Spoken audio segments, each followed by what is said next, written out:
Hello friends, programming skill develop करने की series में आज हम लोग देख रहे हैं प्रोग्राम जो कि first N odd natural numbers print करेगा। और ये प्रोग्राम हम बनाएंगे लूप की मदद से सी लैंग्वेज में। तो आइए इस प्रोग्राम को स्टार्ट करने से पहले जैसे कि कई बार स्टूडेंट्स ऐसा बोलते हैं कि हमें क्लिक नहीं करता है कि कैसे प्रोग्राम बनाना स्टार्ट करना है, खासतौर पे लूप में वो काफ़ी परेशान रहते हैं। तो सबसे पहली टिप तो मेरी याद रखिए कि आप जब भी कोई प्रोग्राम बनाना चाह रहे हैं, क्वेश्चन को ध्यान से समझिए कि आपको बनाना क्या है और आप उसका आउटपुट पहले इमेजिन करिए कि आपको स्क्रीन पे अल्टीमेटली चाहिए क्या। अब जैसे कि इस प्रोग्राम में बोला है कि write a program to first N odd natural numbers, तो पहले एन ऑड नेचुरल नंबर्स आपको प्रिंट कराने। तो सबसे पहले तो हम बात करें कि भाई ये ऑड नंबर क्या होता है, नेचुरल नंबर क्या होता है, ये हमें समझ में आना चाहिए। तो ऑड नंबर्स क्या है? ऑड नंबर्स यानी विषम संख्या है। ऑड नंबर्स यानी कि 1, 3, 5 ये सब क्या है? ये ऑड नंबर्स हैं, ठीक है। नेचुरल नंबर्स क्या है? नेचुरल नंबर्स यानी प्राकृत संख्या है। ये वो इंटीजर्स होते हैं जो 1 से स्टार्ट होते हैं, मतलब starting from 1, 2, 3, 4 up till infinity. ये सब क्या है? ये नेचुरल नंबर्स हैं। अब पहले n ऑड नेचुरल नंबर्स, तो शुरुआत के n ऑड नेचुरल नंबर्स, तो ये नेचुरल नंबर में ये पहला नंबर ये ऑड है, यस। दूसरा ऑड है, नहीं है। तीसरा ऑड है, यस। तो ये 2 हो गए। ऐसे ही 4 ऑड है, नहीं है। 5 ऑड है, यस।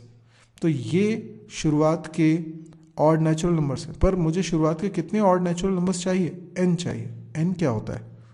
अगर हमसे बोलते हैं कि 10 नंबर्स प्रिंट कराने, समझ में आता है n का मतलब क्या है?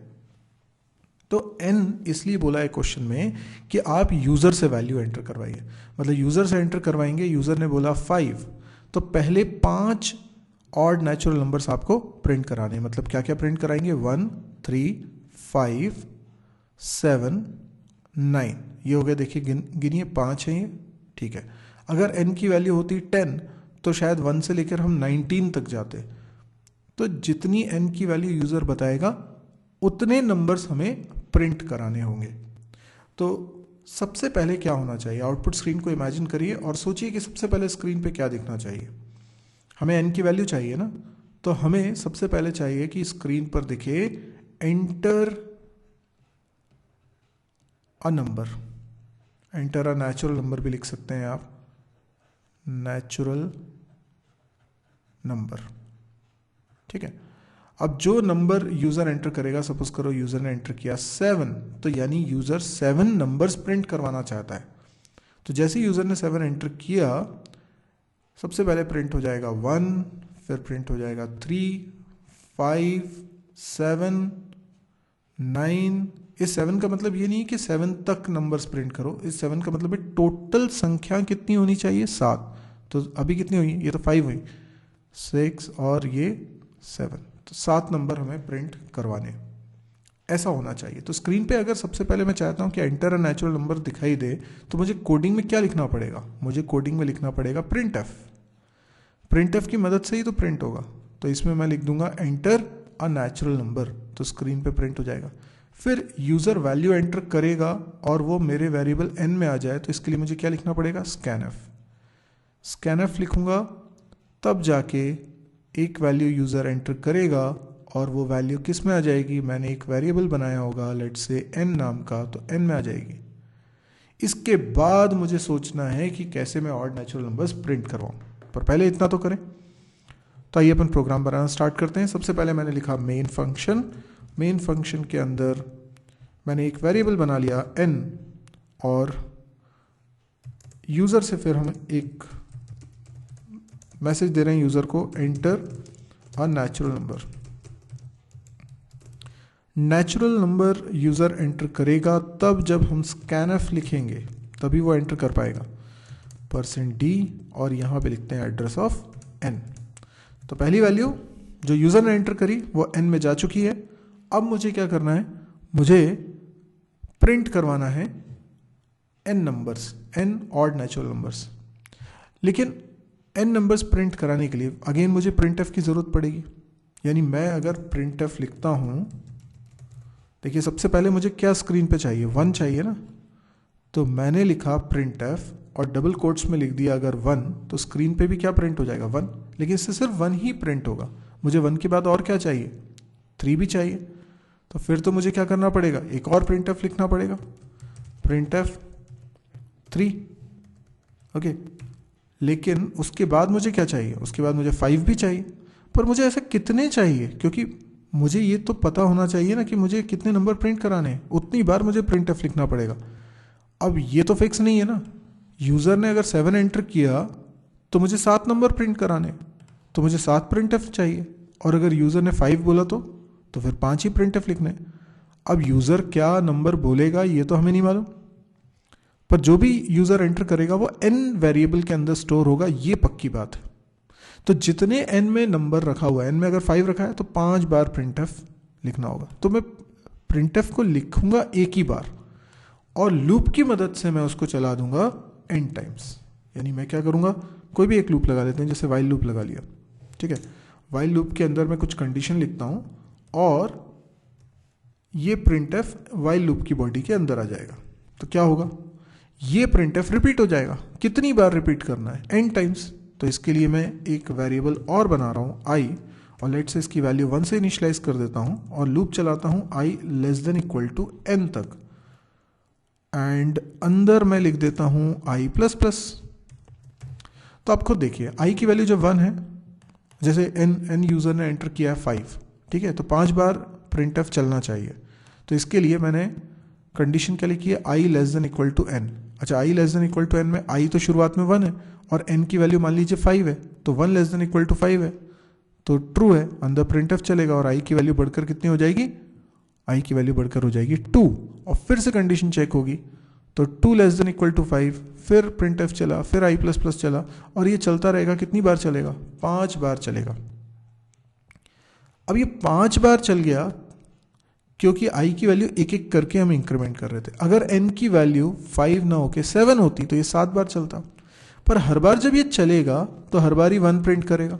हम तो चाहते हैं हर बार ये वैल्यू बदलता रहे, पहली बार 1 प्रिंट हो, उसके बाद लेकिन फिर 3 प्रिंट हो, 5 प्रिंट हो।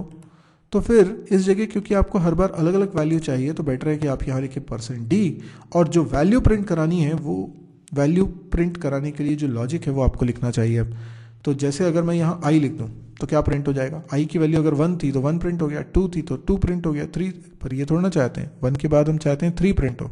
कई लोग बोलते हैं कि इसके बाद आप +1 लगा दीजिए या +2 लगा दीजिए, ये गलत लॉजिक है, क्योंकि इससे भी नंबर सीक्वेंस में ही प्रिंट होंगे, भले ही उसकी स्टार्टिंग वैल्यू 1 ना होके 3 होगी। तो ये गलत तरीका है। आप खुद देखिए कि आपको सबसे पहले प्रिंट क्या करवाना है, आपको प्रिंट करवाना है 1, 1 के बाद 3। तो अगर i की वैल्यूज़ पे ज़रा गौर करें, ठीक है, मैं एक अलग कलर से यहाँ पे आपको समझा देता हूँ। ओके, ये अब मैं आपको बताता हूँ कि अगर i की वैल्यू 1 होगी तो 1 प्रिंट होना चाहिए, फिर i की वैल्यू बढ़ के 2 हो जाएगी। देखिए लूप तो एक एक करके ही बढ़ रहा है ना, i की वैल्यू एक एक करके बढ़ रही है। अगर n की वैल्यू 5 है तो ये लूप तो 5 बार चल रहा है ना, तो i की वैल्यू पहले 1 है, फिर 2 है, फिर 3 है, फिर 4 है, फिर 5 है।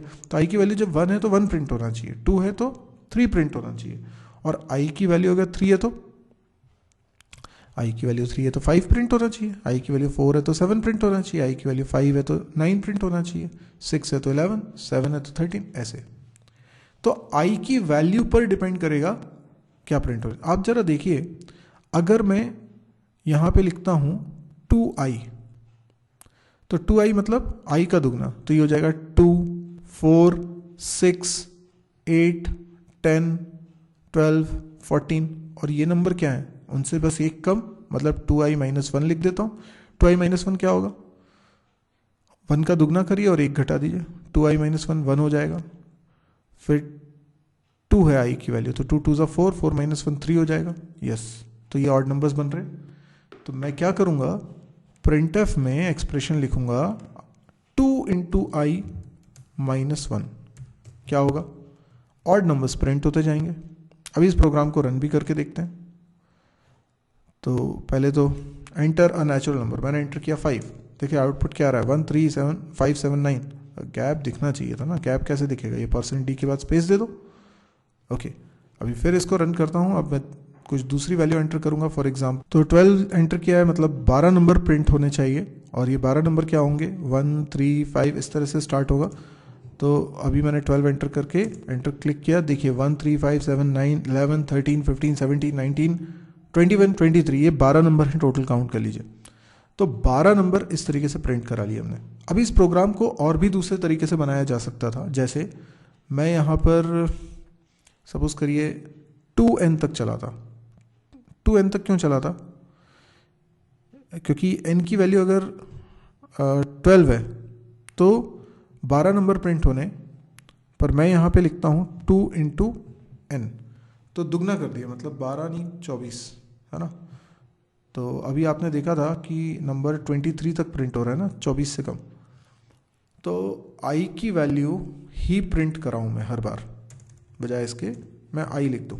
तो i की वैल्यू शुरुआत में कितनी 1 है ना, तो 1 प्रिंट हो जाएगा। उसके बाद मैं i++ करने की बजाय i में असाइन कर देता हूँ i+2। अभी क्या होगा, i की वैल्यू शुरुआत में 1 थी, तो ये i में 2 जुड़ गया, तो 1 + 2 3 हो गया, तो i की नेक्स्ट वैल्यू 3 हो जाएगी। तो i की वैल्यू अब एक एक करके बढ़ने की बजाय 2 2 करके बढ़ रही है। तो i की वैल्यू पहले 1 है, फिर 3 है, फिर 5 है, फिर 7 है। तो i की वैल्यू जब तक 24 से छोटी है तब तक ये चलेगा।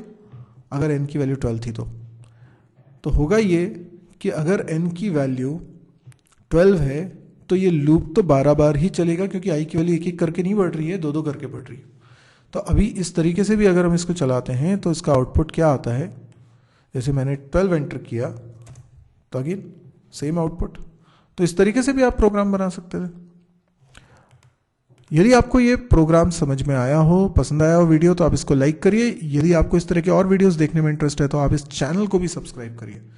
आप मेरी वेबसाइट को भी विजिट कर सकते हैं www.mysirji.com। ये वेबसाइट पे जब आप जाएंगे तो वहाँ पे C++, जावा, PHP, MySQL, data structure, DBMS, इन सब के वीडियोस मिलेंगे। आपको कैंपस प्रिपरेशन से रिलेटेड और प्रोग्रामिंग एक्सेस से रिलेटेड भी काफ़ी सारे वीडियोस मिलेंगे। आप इस साइट पे देख सकते हैं कि मैंने रिसेंटली कौन से वीडियोस अपलोड करे हैं और कौन से वीडियोस अभी मैं अपलोड करने वाला हूँ। आज की डेट में मैं हर रोज़ 2 वीडियोस अपलोड करता हूँ। भविष्य में हो सकता है मैं ज़्यादा वीडियो भी अपलोड करूँ। इस वेबसाइट पे मैं और भी कुछ यूज़फुल कंटेंट प्रोवाइड कर रहा हूँ, तो आप इस वेबसाइट को ज़रूर विजिट करें, ये आपके काम आ सकती है। यदि आप स्टूडेंट हैं तो आपको बहुत काम आएगी ये। एक रिक्वेस्ट और है मेरी, इसको आप प्लीज़ शेयर ज़रूर करिए। आप अपने फेसबुक वॉल पे इस साइट को भी शेयर करिए, आप इन वीडियोस को भी शेयर करिए, जितना ज़्यादा स्प्रेड कर सकते हैं करिए। रीज़न क्या है, मैं चाहता हूँ कि हमारे यहाँ एजुकेशन का अधिकार सबको मिले, सब लोगों को समान अधिकार होना चाहिए एजुकेशन प्राप्त करने का। क्योंकि क्या होता है कि हर किसी में कैपेबिलिटी है, पर प्रॉपर एजुकेशन सबको नहीं मिल पाती है, एक जैसी एजुकेशन सबको नहीं मिल पाती है, तो कोई आगे बढ़ जाता है, कोई पीछे रह जाता है, जबकि कैपेबिलिटी उसमें भी होता है जो पीछे रहता है। तो अगर चीज़ें हमको समझ में ही नहीं आएंगी तो हम आगे कैसे बढ़ेंगे। तो शिक्षा का एक समान अधिकार होना चाहिए हमारे यहाँ। तो ये वीडियोस हो सकता है कुछ हद तक इसमें हेल्प करें। एक तो ये वीडियोस हिंदी में हैं तो कई लोगों को बहुत इजीली समझ में आएंगे, जिनको शायद इंग्लिश में कंटेंट उतने आसानी से समझ में नहीं आता। दूसरा, ये फ्री ऑफ कॉस्ट है, तो कुछ पे नहीं करना है आपको। तो प्लीज़ प्लीज़ प्लीज़ आप इसको शेयर करिए। Thank you.